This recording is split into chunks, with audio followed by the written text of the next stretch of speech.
A palavra, Lucas capítulo 16, versículo 19 até o final. E aí depois eu retorno no decorrer da palavra nos versículos anteriores. Diz assim a palavra de Deus, Lucas 16, verso 19. Ora, havia certo homem rico que se vestia de púrpura e de linho finíssimo e vivia todos os dias no luxo. Havia também certo mendigo, chamado Lázaro, que estava coberto de feridas à porta daquele, e desejava alimentar-se com as migalhas que caíam da mesa do rico. Os próprios cães vinham lamber-lhes as feridas.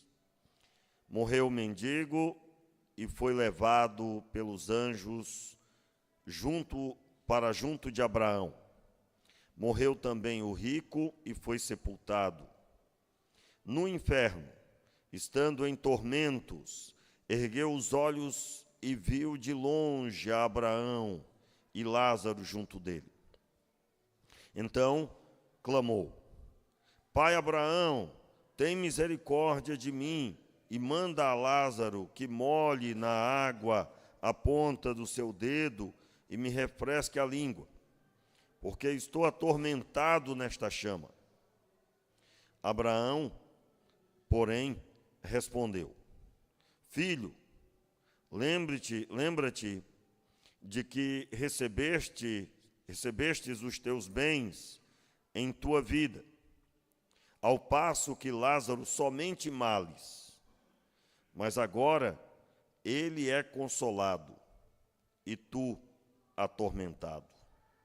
Além disso, tem um grande abismo entre nós e vós, de modo que os que quiserem passar daqui para vós não poderiam, nem os que de lá passar para cá. Respondeu ele: Peço-te, ó Pai, que o mandes à casa de meu pai, pois tenho 5 irmãos, que ele lhes dê testemunho, a fim de que não venham também para este lugar de tormento. Disse-lhe Abraão, vamos repetir aí, irmãos. Disse-lhe Abraão: tem Moisés e os profetas, ouçam-nos. Disse o rico: não, pai Abraão, mas se algum dos mortos fosse ter com eles, se arrependeriam. Respondeu Abraão: se não ouvem a Moisés e os profetas, tampouco acreditarão ainda que algum dos mortos volte à vida. Vamos orar. Meu Pai, muito obrigado pela tua palavra, que só na leitura dela, Senhor, o nosso coração já sente temor. Meu Deus, tenha misericórdia de nós. Abre a nossa visão. Oramos pedindo que o teu Espírito Santo fale ao nosso coração, e sabemos que o Senhor fala muito mais do que tudo o que eu vou falar aqui. Fala ao coração, ao profundo da alma. Somente o Senhor pode alcançar o profundo da alma do homem. Portanto, Pai, eu te peço, tenha misericórdia e abre a nossa visão para vermos, de forma que a nossa mente seja impactada, transformada e tenhamos novidade de vida cada vez mais latente em nós. Para a glória de Deus Pai eu oro, no nome de Jesus. Amém e amém. Meus irmãos, para entender o que Jesus está dizendo, eu tenho que observar o contexto do que ele está falando. Primeiro, nós precisamos saber qual era o público de Jesus. Jesus estava aqui falando de uma forma diferente. Ele fala do céu e do inferno, mas ele fala diferente. Ele usa termos diferentes para o céu. O céu aqui é encabeçado pela figura de Abraão. Uma linguagem muito própria para os judeus, no judaísmo. E era exatamente o que estava acontecendo. Jesus estava falando aos líderes religiosos. E aí sim eu quero retomar o texto com você a partir do verso 14. Jesus acaba de contar a parábola do administrador infiel, uma parábola extraordinária. E quando ele termina de contar essa parábola, o versículo 1 ao verso 13, o texto diz, versículo 14: os fariseus que amavam o dinheiro, ouviam todas estas coisas e zombavam dele. Jesus, porém, lhes disse, veja, exatamente o contexto da parábola do rico e Lázaro é uma pregação de Jesus. Jesus está falando, e no começo do capítulo 16 diz o texto que ele fala aos seus discípulos, não é? Disse Jesus aos seus discípulos. Aí ele conta a parábola do administrador infiel. Mas, já no verso 14, que acabamos de ler, nós percebemos que não é só os discípulos que estavam ali. Estavam também os líderes religiosos, os fariseus. E quando eu falo os líderes, porque os fariseus eram a maior parte do judaísmo. Era o partido religioso mais relevante do judaísmo, de maior número. Você sabe que o judaísmo era a religião judaica que era composta de vários partidos religiosos. Os saduceus, os essênios, os herodianos e os fariseus, cujo o conjunto era de maior parte dos fariseus. Tem uma tradução que eu li hoje, né, que quando fala aí os fariseus que amavam o dinheiro, diz assim, os fariseus que eram avarentos. Os fariseus que eram avarentos. É a mesma coisa, né, porque amar o dinheiro e ser avarento. O que é o avarento, né? É aquela pessoa que quer o dinheiro para si, para o seu bel prazer, para o engrandecimento do prazer da vida, somente. Aliás, falando sobre isso, o texto do rico e Lázaro não está reprovando a riqueza. Nunca, jamais, a riqueza, ser rico, é reprovado na Bíblia. Você deve saber disso, né? A riqueza não é algo reprovado por Deus, mas o amor à riqueza, sim. Então, não olhe para uma pessoa rica como um pecador. Isso é uma verdade tão forte, irmãos, que se ser rico fosse pecado, Salomão seria o homem mais pecador da terra. E quero lembrar que ele recebeu toda aquela riqueza da parte de Deus. Então, não há nenhum problema com a riqueza, mas sim em utilizar da riqueza para si mesmo e somente para si. E aí eu quero já adiantar esse princípio. O objetivo dessa mensagem é fortalecer que a Escritura Sagrada, que a vida consagrada a Deus e a Escritura Sagrada é aquela que nós devemos dar ouvidos. E aí está incluso tudo isso que eu estou falando. Mas, para entender esse contexto, primeiro Jesus está falando para alcançar e confrontar esses líderes religiosos. Ele está aqui pegando na orelha deles e, literalmente, meus irmãos, ele está torcendo a orelha deles. Isso é um ato de misericórdia. Jesus está agindo com misericórdia. Quando você olhar para esse texto e dizer, olha, veja como Jesus repudiava os fariseus. Não, meus irmãos, Jesus não repudiava. Ele os amou pregando a verdade. Vou repetir. Ele amou aqueles homens através do ato de pregar a verdade, confrontando eles. E aí eu preciso dizer isso, né? Vamos abrir aqui um parênteses aí. Você sabe que nós estamos vivendo um tempo onde o amor está aliado a aceitar tudo e concordar com tudo de todos. É ou não é? Amar significa receber bem, e não importa o que a pessoa acredite, o que ela professe, eu não tenho nada a ver com isso e vou amá-la assim mesmo e está tudo certo. Venha como está e permaneça como está. Esse é o amor que está sendo dito aí hoje. E isso não tem nada a ver com Deus. Passa longe de Deus. Quero lembrar os irmãos, Deus amou o mundo de tal maneira, vamos lá repetir? Deus amou o mundo de tal maneira que deu o seu Filho unigênito, para que todo aquele que nele crê não pereça, mas tenha a vida eterna. O que vai acontecer com quem repudiar o Filho? Vai perecer. Mas Deus não ama.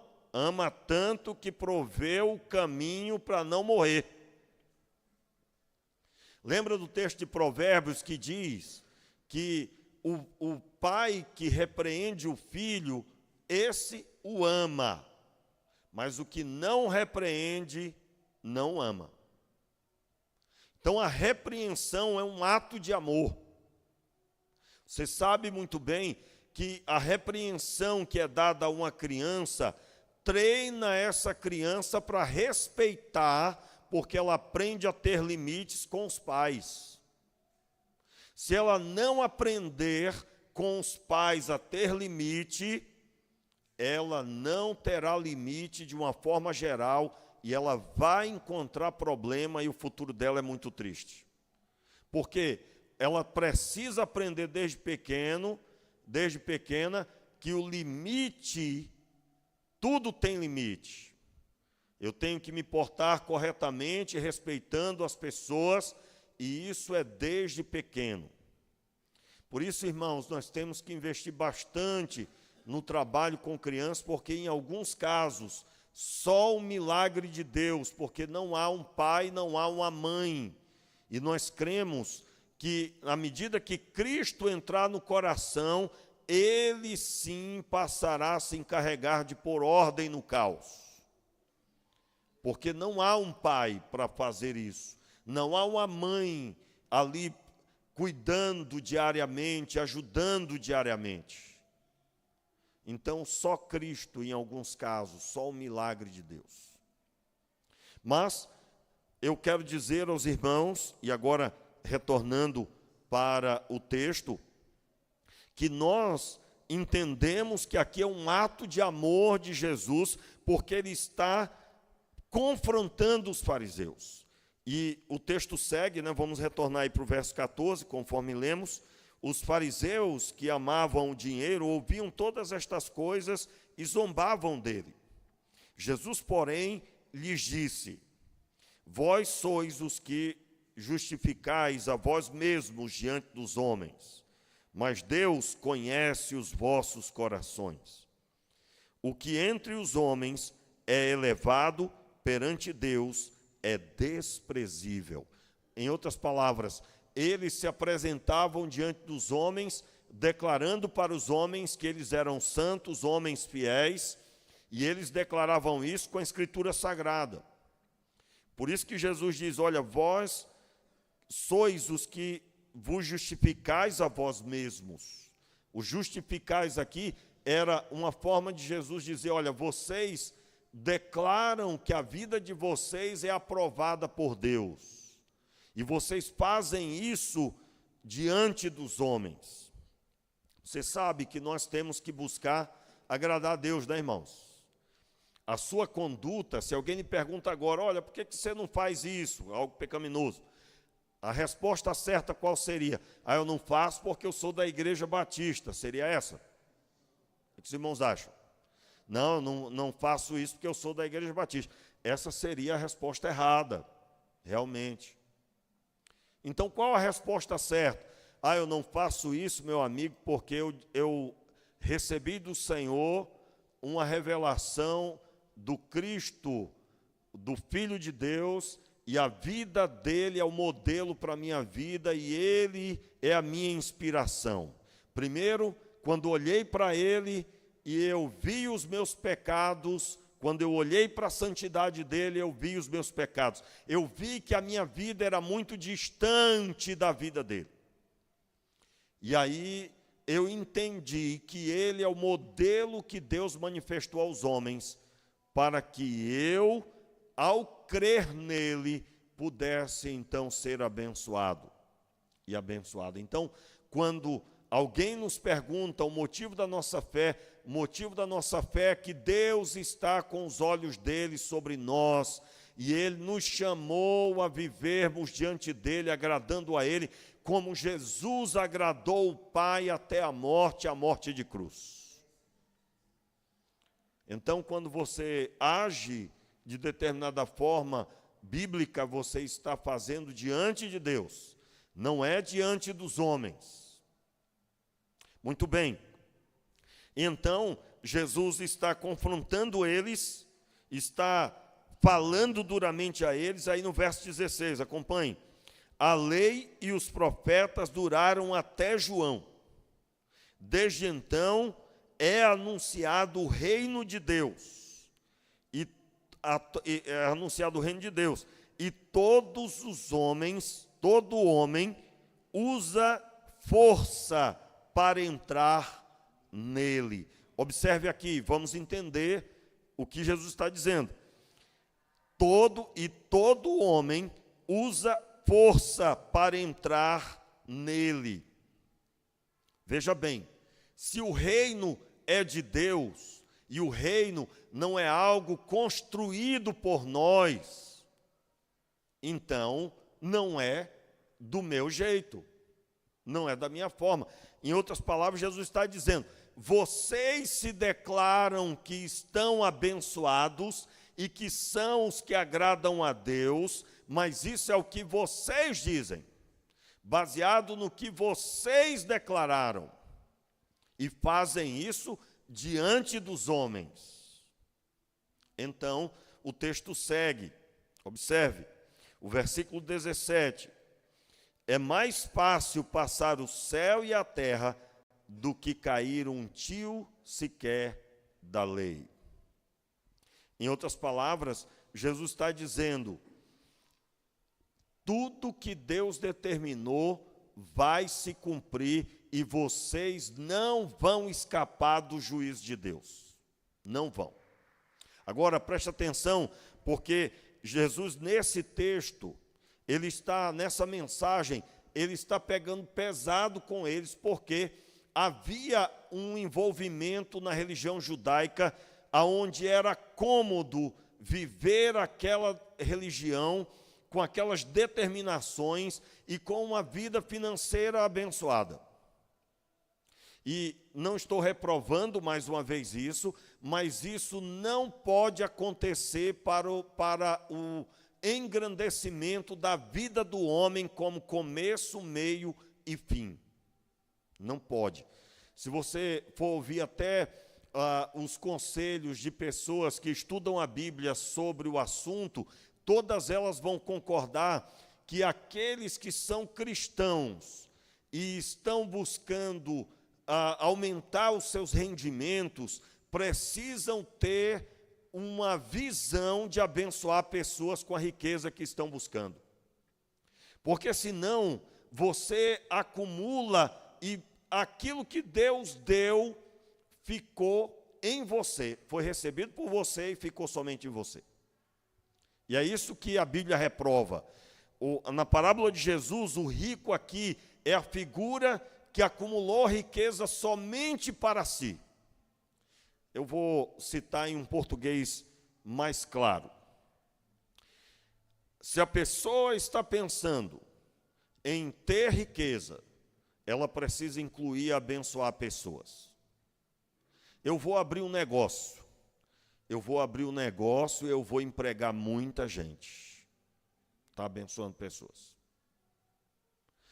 Conta a história de um rabino que recebeu um dos seus auxiliares, que não era rabino, era um candidato a rabino futuramente, mas que ensinava bastante na sinagoga. Isso está num livro bem interessante que eu estava lendo.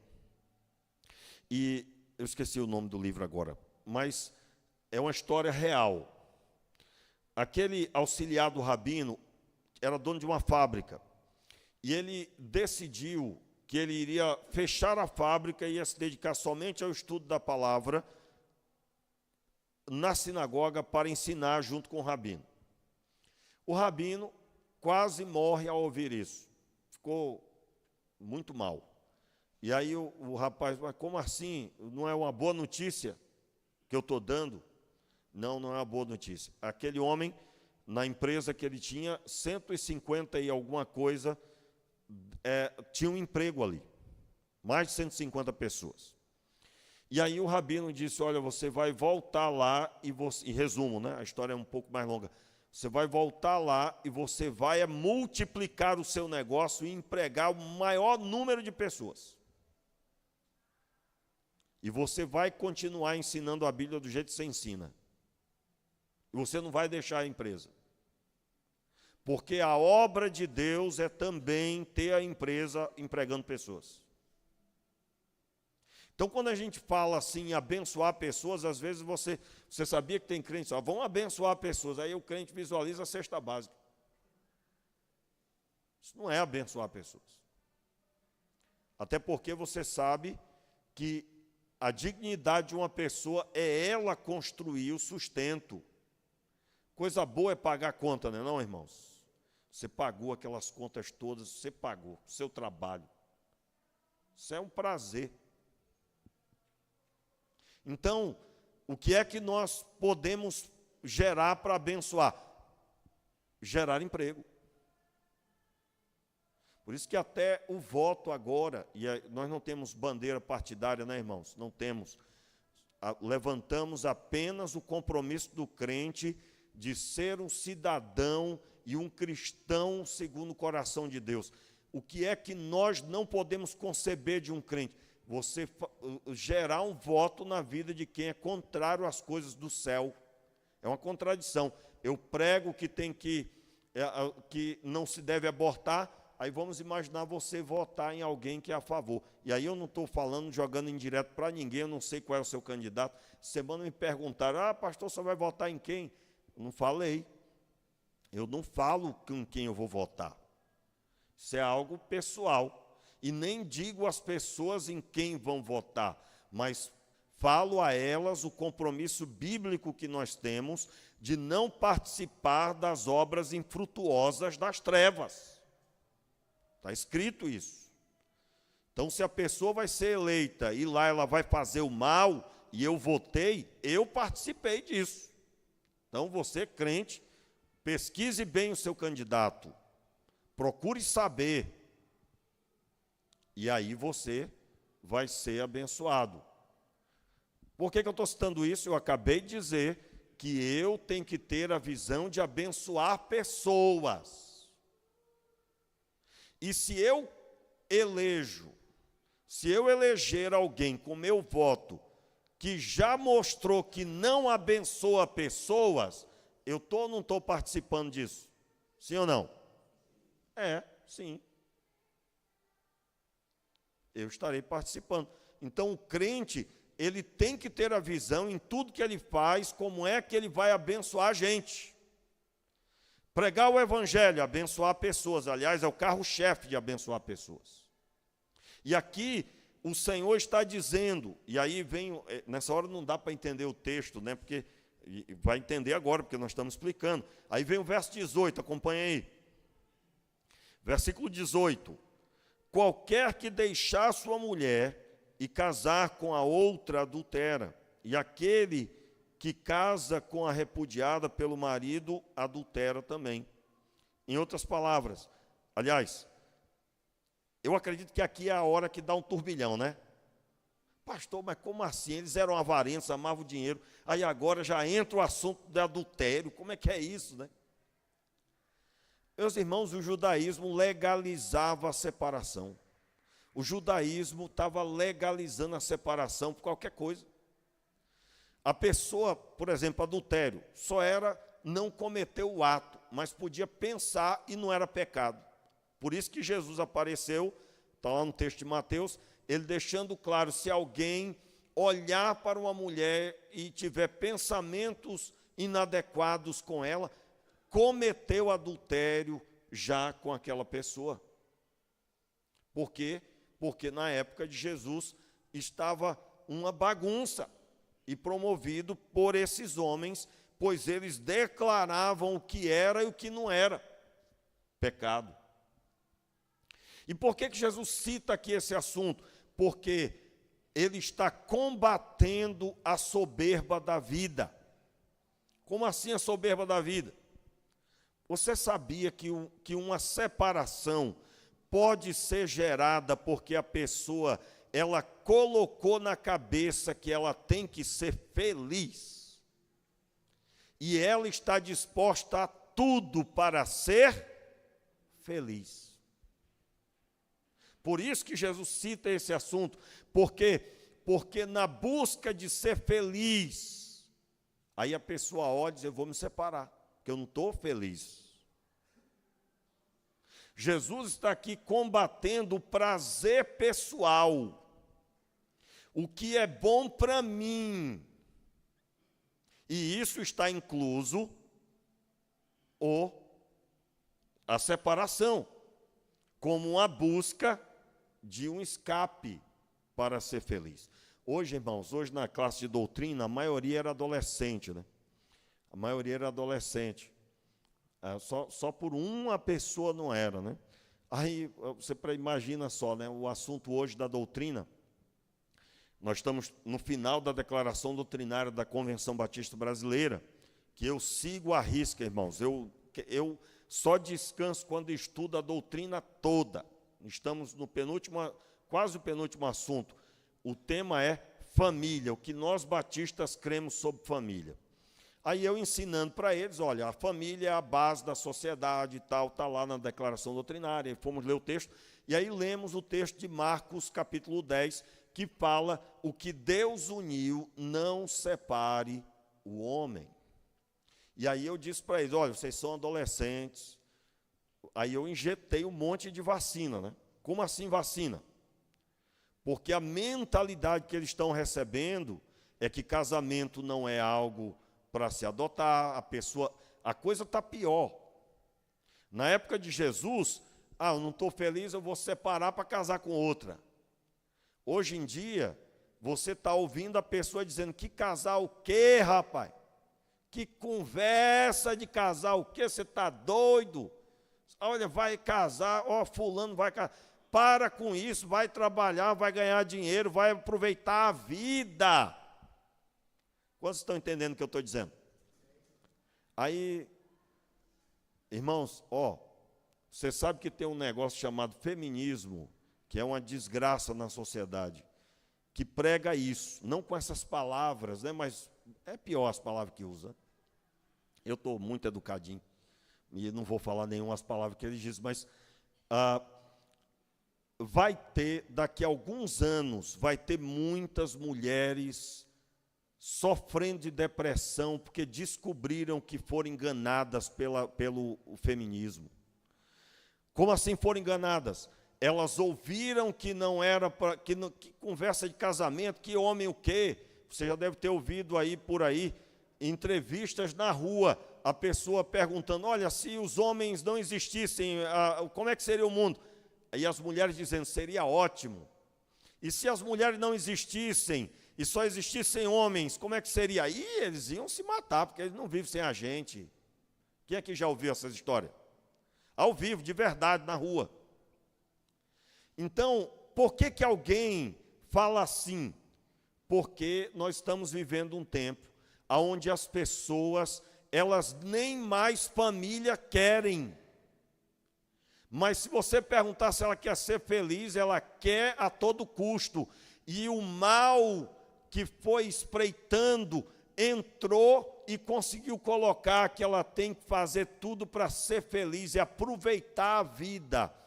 E aí, irmãos, vai passar 1 ano, 2, 3, 10, 20, 30, aí aquela senhora vai descobrir que não ter se casado, não ter tido filhos, não ter constituído família, deixou um vazio na vida dela.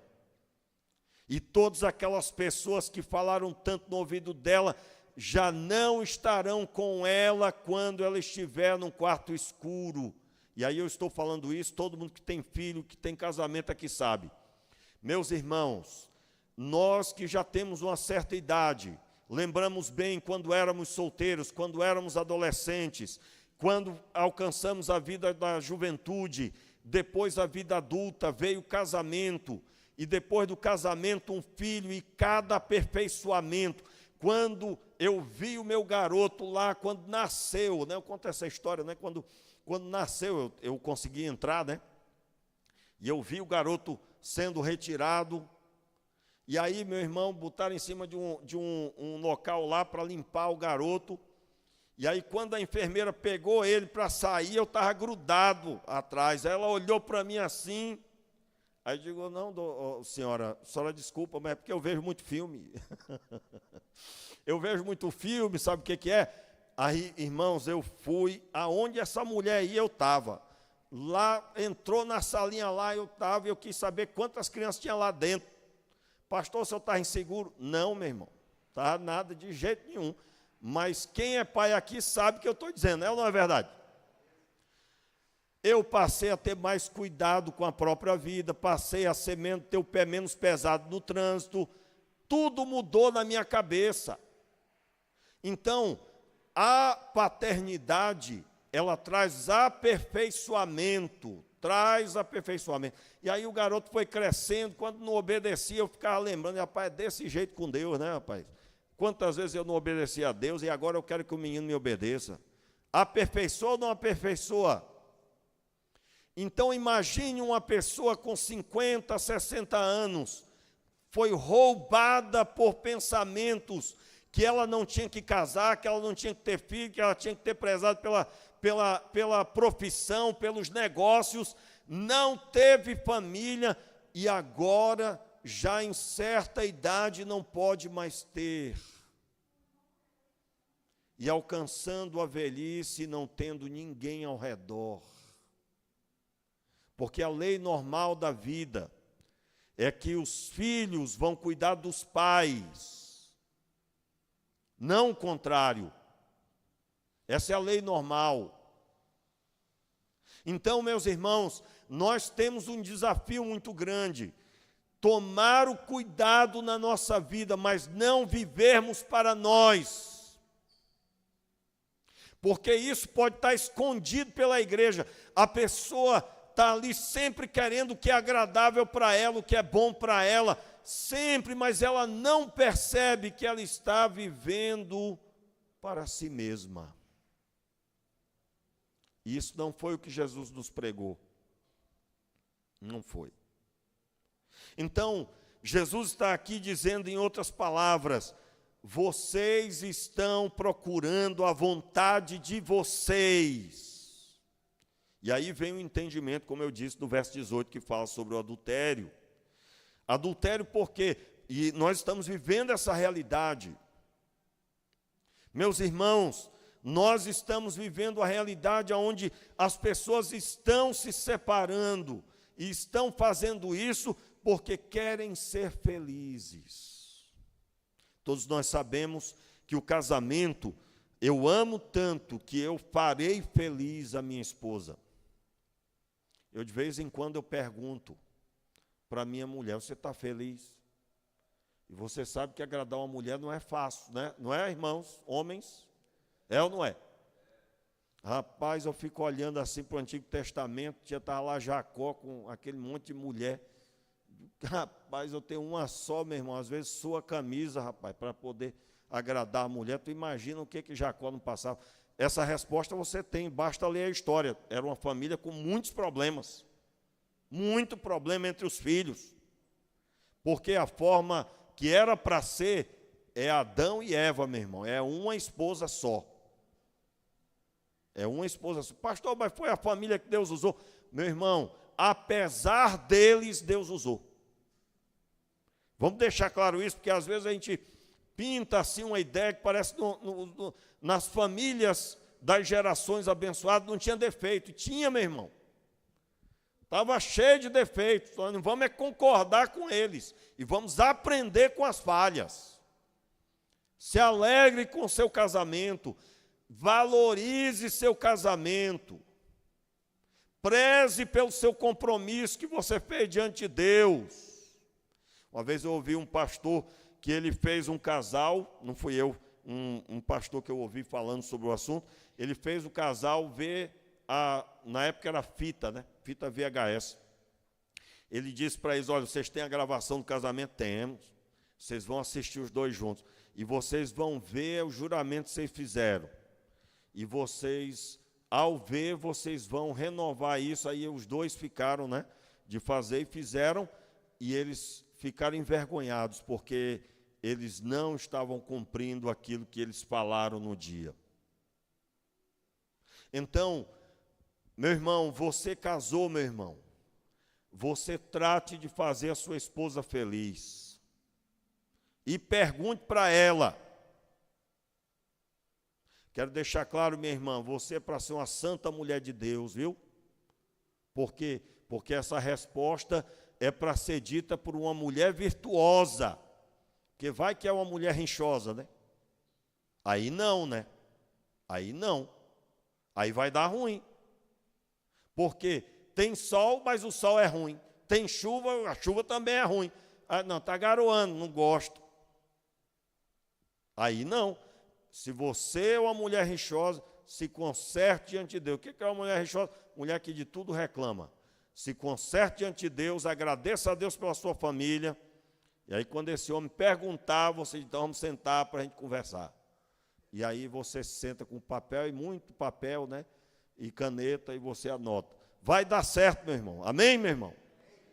E aí, você, mulher, pergunte para esse homem, você é feliz? Não escapa, você não vai escapar, não, calma. Você é feliz? Aí você pergunta e espera. E o que ele disser, você vai orar.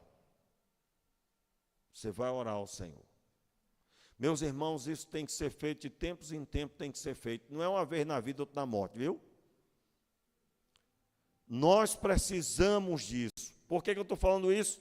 Nós estamos ouvindo a palavra de Deus. Jesus estava combatendo alguém que estava buscando o prazer da vida somente. E muitas das reclamações que se tem hoje são de pessoas que querem ser servidas.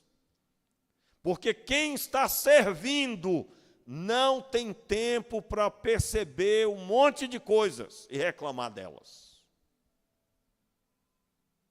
Então, finalmente, parece que eu vou demorar, mas não vou não, eu vou encerrar. Aí vem o texto, vamos lá? Texto do rico e Lázaro. Aí você já conhece, nós já lemos. Jesus começa a dizer, olha, havia um rico e havia um mendigo. O mendigo, ele só teve males. Quais eram os males dele? Ele era todo cheio de feridas e os cachorros lambiam. Ele esperava receber o que caía da mesa do rico. Já o rico, olha só o verso 19, o que o rico, qual é as características dele aqui? Ora, havia certo homem rico que se vestia de púrpura e de linho finíssimo e vivia todos os dias no luxo.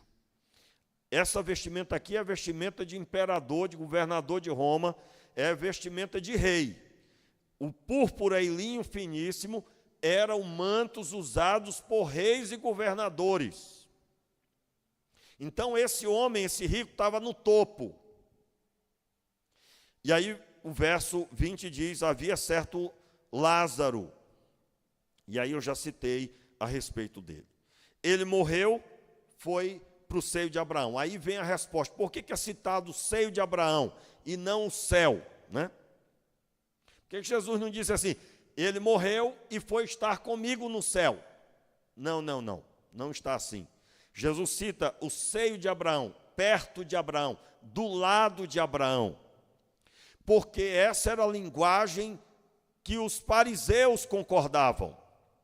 Vem cá, quando você morrer, você vai para onde? Eu vou para o seio de Abraão. Eu vou para junto do pai Abraão. Aliás, Jesus cita as palavras que os fariseus diziam. As palavras do rico no inferno são palavras ditas pelos fariseus. Como é que eles chamavam Abraão? Você está falando de quem? De Abraão. Ah, não, peraí, é o pai Abraão. Ele é o nosso pai. Lembra de João Batista? João Batista dizia: não venham dizendo que vocês são filhos de Abraão, porque dessas pedras ele pode suscitar filhos a Abraão. Como assim? Os judeus, e de uma forma geral, ainda mais os fariseus, eles tinham prazer em dizer: nós somos descendentes de Abraão. Era uma forma de dizer: eu sou de uma linhagem abençoada, e quando eu morrer, eu vou para junto dele.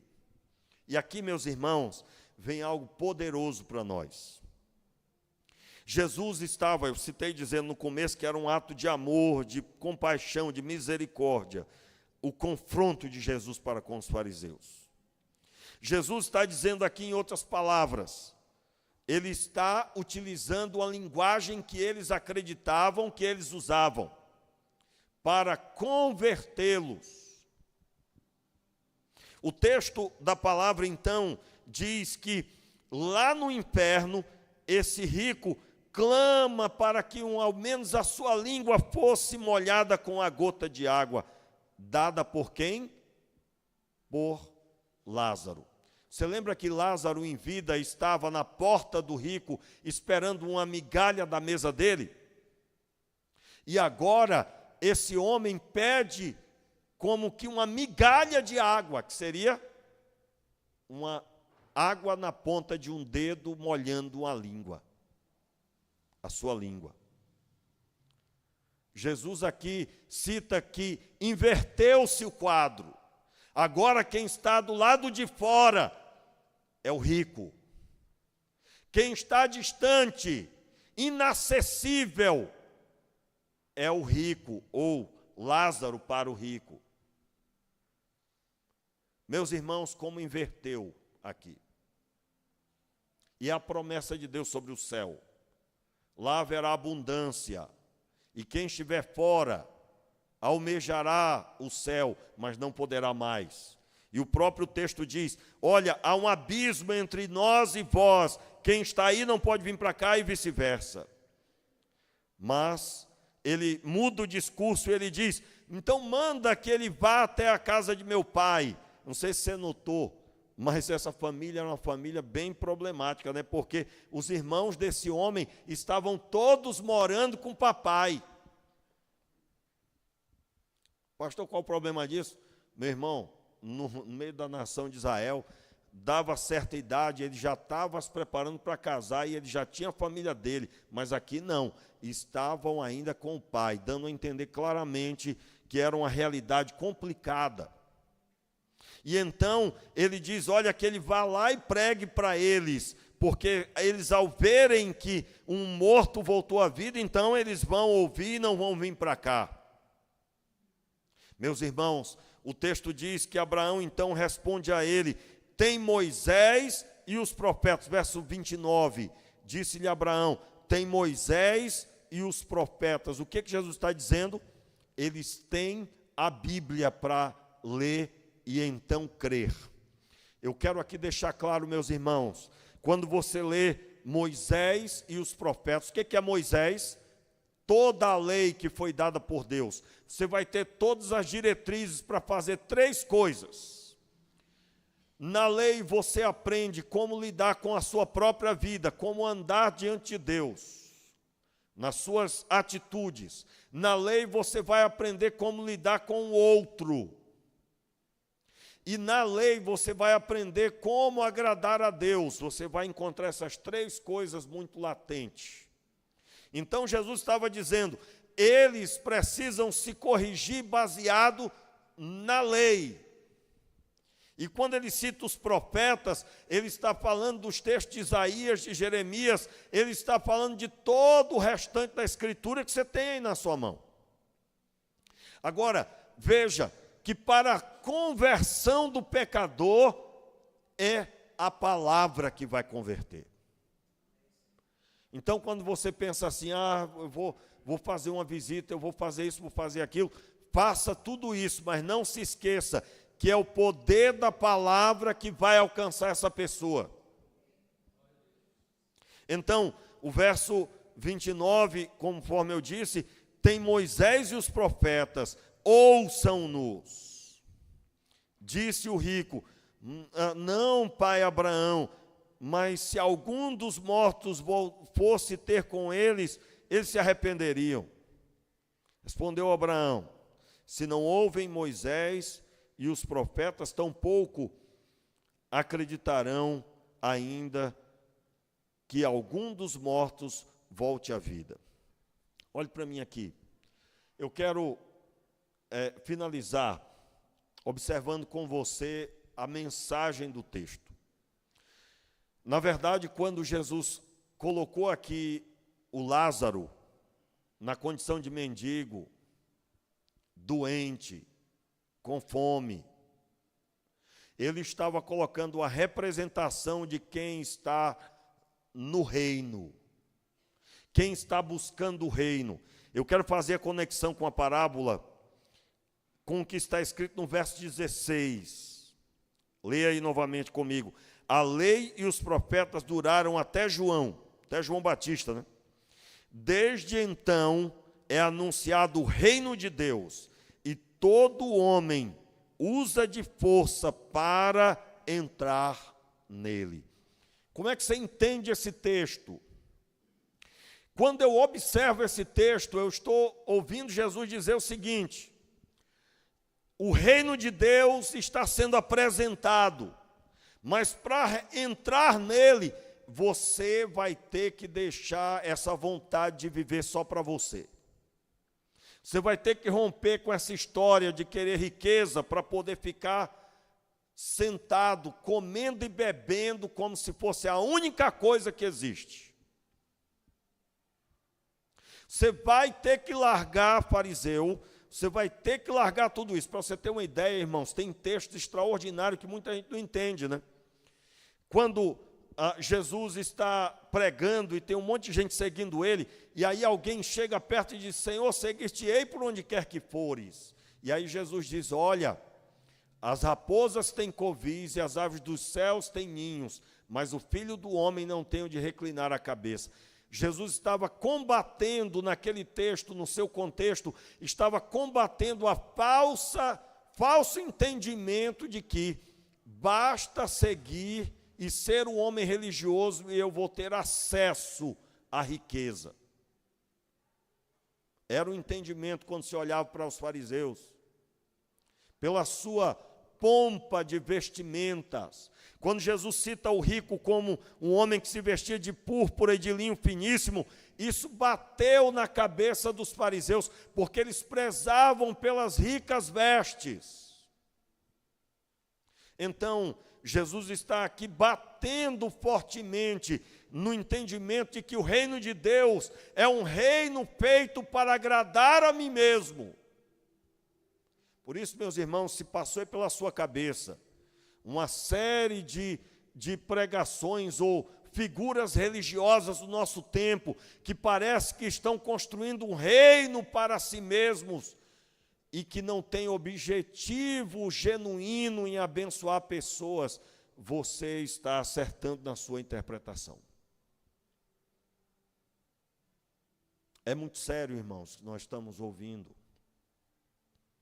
E aí, para entender sobre o reino de Deus, que o homem usa de força para entrar nele, eu tenho que ler um texto de Paulo. Abra sua Bíblia aí em 2 Coríntios, capítulo 11. 2 Coríntios, capítulo 11, verso 23. Entenda aí, ó. Nesse texto, Jesus está combatendo os falsos apóstolos. Ele está combatendo os falsos apóstolos e ele vai dar um relato do que é que ele viveu. Viveu pregando o evangelho por 3 viagens missionárias. Paulo repete as palavras de Jesus em outro trecho, eu não separei esse trecho, mas quando ele diz assim, o reino de Deus é adquirido com lutas e tribulações. E agora, especificamente, o verso 23, 2 Coríntios, capítulo 11, verso 23. São ministros de Cristo, falo como fora de mim, eu ainda mais, em trabalhos muito mais em prisões, em açoites, sem medida, em perigos de morte muitas vezes. Vamos ler aqui na tela todo mundo junto, acho que vai ficar melhor assim. Depois, verso 24. Recebi dos judeus 5 quarentenas de açoites menos um. 3 vezes fui açoitado com varas.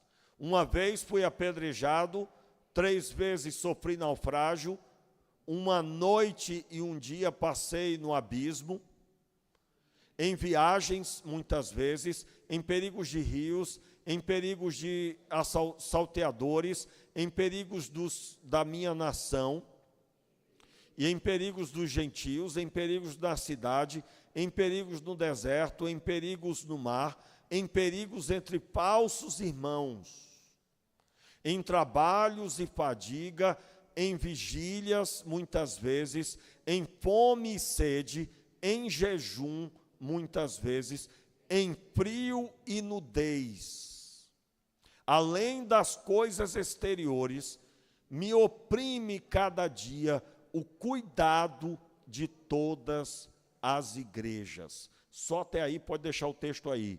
Veja bem, o que Paulo está dizendo aqui?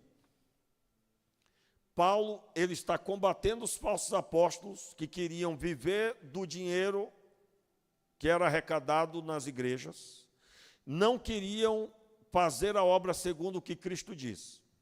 Em resumo. E ele está relatando que ele, na busca de pregar o evangelho, ele teve que enfrentar toda essa lista de dificuldades. E aí nós já lemos: açoite, vigílias, jejuns, perigos no mar, naufrágios. O Atos dos Apóstolos relata um deles. Paulo traça uma lista de sofrimento. Apanhou várias vezes, foi fustigado de vara, e tudo isso porque pregava o evangelho. Em outras palavras, meus irmãos, e aí ele finaliza, olha só, vamos reler o texto. Além das coisas exteriores, quais são as coisas exteriores? O que ele acabou de relatar. Me oprime cada dia o cuidado de todas as igrejas. Olha o nível do apóstolo Paulo, irmãos. Isso aqui é modelo para a minha vida. Um homem de Deus.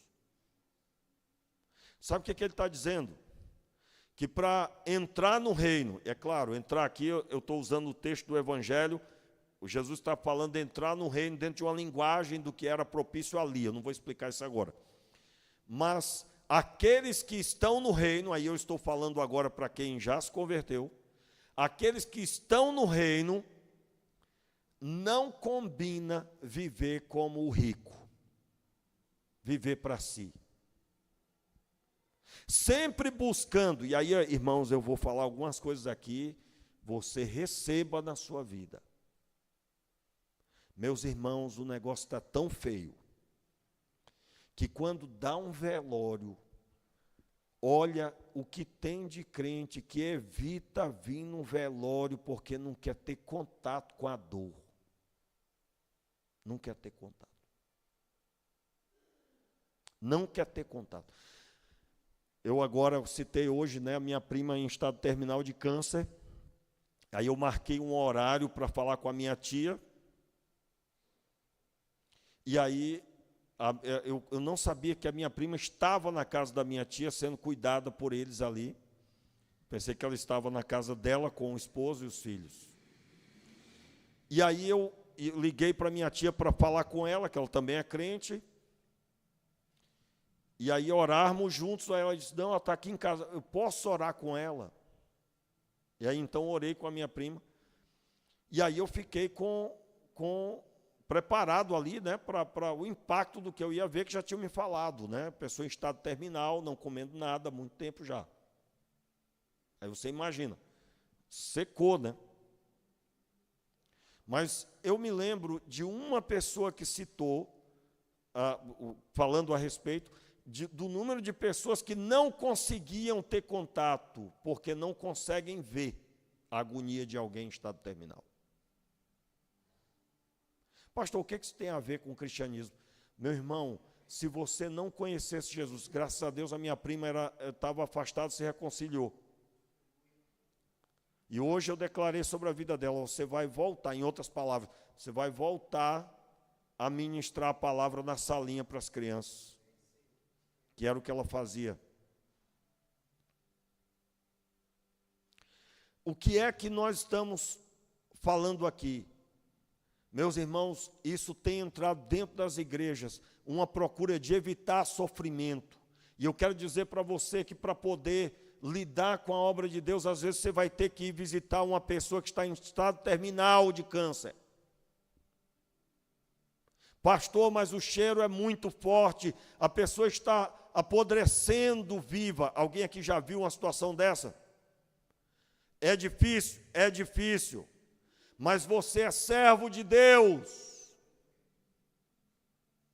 E nós precisamos, irmãos, nos converter, porque nós vivemos um tempo que não percebemos, nós queremos evitar as dores. Não, eu não vou cuidar dessa pessoa que vai dar muito trabalho. Não, eu não vou ajudar fulano porque eu vou ter que gastar muito com isso. Eu não vou fazer isso porque isso aqui vai gastar o meu tempo todo. Meus irmãos, o tempo é algo caro e que nós temos que gastar com as coisas do reino. Então, o que é que você tem feito com a sua vida? Você está vivendo como o rico? Ou você está vivendo, enfrentando dores, dificuldades como Lázaro? O Lázaro aqui está simbolizando aqueles que são do reino, que sofrerão por causa do reino. E aí, meu irmão, se você não tem aqui, se você não abre mão nem do seu sono, Deus já falou com você que quer que você acorde de madrugada, e você não acorda. Você está na postura do rico. Meu irmão, nós precisamos ver o que é que nós estamos fazendo. Porque hoje em dia, meu irmão, se muda de igreja, eu não gostei daqui, eu fiquei chateado com aquilo, eu fiquei não sei o quê, eu vou mudar de igreja. Meu irmão, pare com isso. Um dia uma pessoa disse para mim assim, pastor, mas eu não tenho um amigo aqui, mas eu não tenho isso, eu não tenho aquilo. Para todo mundo que não tem amizade, eu quero dizer para você qual é o princípio que eu sempre utilizei.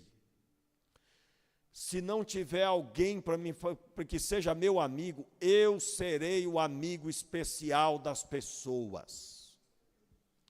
Porque todo mundo quer andar perto de quem é cheio do Espírito Santo.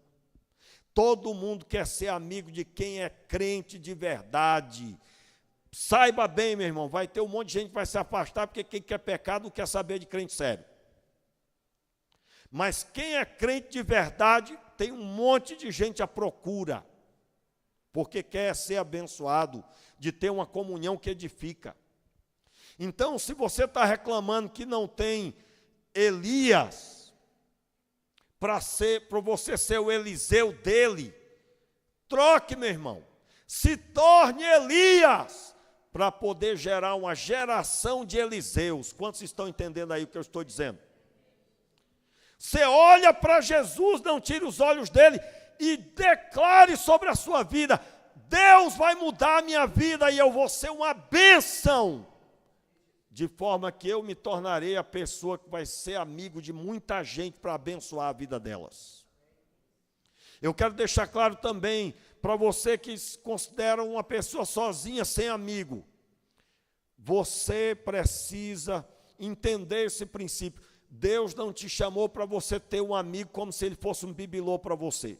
Bibelô? Ou seja, aquela figura para achar bonito e tal, alguma coisa, não entenderam o que eu estou dizendo, mas é mais ou menos isso.